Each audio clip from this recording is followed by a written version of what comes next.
Hey guys, welcome back. So I haven't seen it yet, but today I wanted to do some fan art of How to Train Your Dragon 3 while I eat breakfast, and you can see the end of the spoon on the left side of the screen. So I wanted to do some fan art of Toothless and the Light Fury. Hiccup versus Astrid's naming conventions are, it's so similar. But yes, I wanted to do something with Toothless and the Light Fury. And since they both are these lithe, kind of cat-like dragons, I was thinking having them kind of intertwined with each other, having their tails spin around each other, maybe the rest of their bodies too. I'm not sure yet because they have subtle differences, but there are differences, and of course, since we're translating this into my style, there's going to be even more differences, and blah, blah, blah, blah.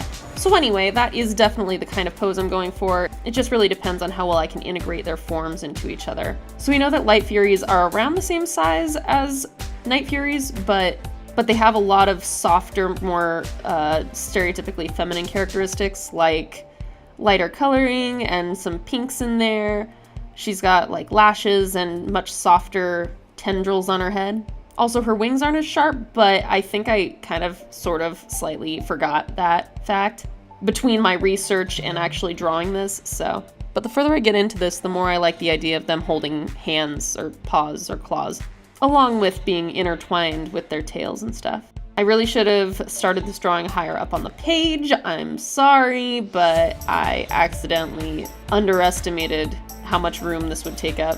I probably could have made their tails marginally shorter and fit everything, but it wouldn't have had as many coils in it, which I like. Also, while I'm working on this, I'm kind of wondering how I should be coloring it, because the Light Fury has so many subtle, nuanced, kind of like pinkish tones to it, and I'm wondering if I should just go all out and make it like a pink Light Fury, just to further emphasize that, because I think that the darkness of the Night Fury is going to wind up, I'm going to either use a blue or green or something like that along with black. So it's almost like an invitation to use a completely contrasting color to those.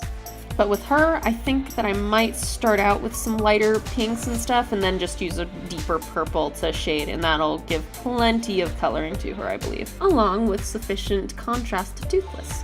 The second idea I had for this posing, though, was apparently Night Furies and Light Furies both occasionally sleep like bats hanging upside down, and I thought that'd be really cute if Toothless was enveloping her while they slept upside down. I might do more How to Train Your Dragon fan art. I don't know.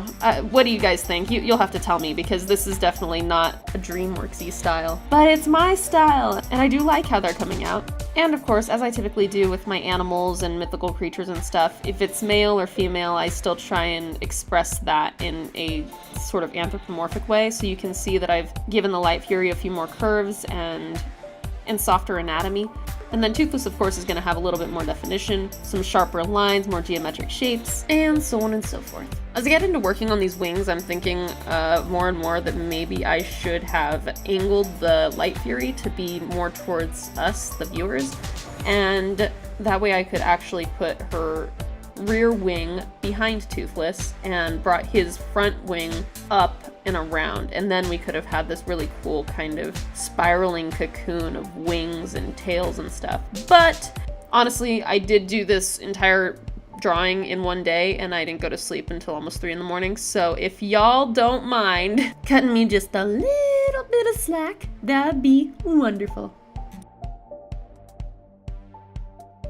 I'm getting into my inking, and I love how Toothless's face turned out here. It's really cute, in my opinion. But as an artist whose style focuses so much on eyes and the detail in eyes, it was so weird to just have these black pupils and nothing else as far as the detail in the eyes. And typically I would change the eyes to suit my style more, but I firmly believe that the lovely folks over at DreamWorks intended for their eyes to be this simplistic so that they could have the opportunity to contract and dilate the pupil as they pleased. Which totally works, because apparently Toothless was based off of a panther, which I kind of knew. Like, I knew that Toothless is mainly based off of a cat, but apparently Toothless is based off of a panther, and then the Light Fury is apparently based off of a snow leopard, which explains why they're so similar in their movement, but one has a much softer aesthetic. Because, I mean, have you seen snow leopards? My god, they are just so cute. Cute, pretty, beautiful, you know. You get what I'm saying. They are beautiful animals. Okay, so I'm not gonna lie to you guys, I totally forgot about some of the fins, pointy things on both Toothless and the Light Fury, but it's okay. I got them down, and now I can get to erasing and finishing up some weighting of my lines, and then I'll get to coloring. But before I start on that, I am going to emphasize the fact that Toothless has these additional kind of larger scales on his face and his arm. He's got them other places too, but since my goal with this composition is to focus your eye closer to their faces and kind of the heart shape that is made between their two heads, I didn't really want to distract with more close bundling of those tiny little dots. Now, as far as a background is concerned, I was thinking of doing some kind of gradation back there, or possibly even like a moon and stars or something. But because of how heavily I've weighted the lines and how much contrast there is between the white and black of the paper, and knowing full well that even when I color it, that's still going to be a standout element in this piece, I decided to do this kind of plasma paint splash thing in the background. I do still intend to put some color back there, probably pink or red or something, but since both a Light Fury and a Night Fury do their thing with that plasma blast, it's kind of just a minor nod to that. Woof! Prismacolor markers, man. Those things smell very spicy.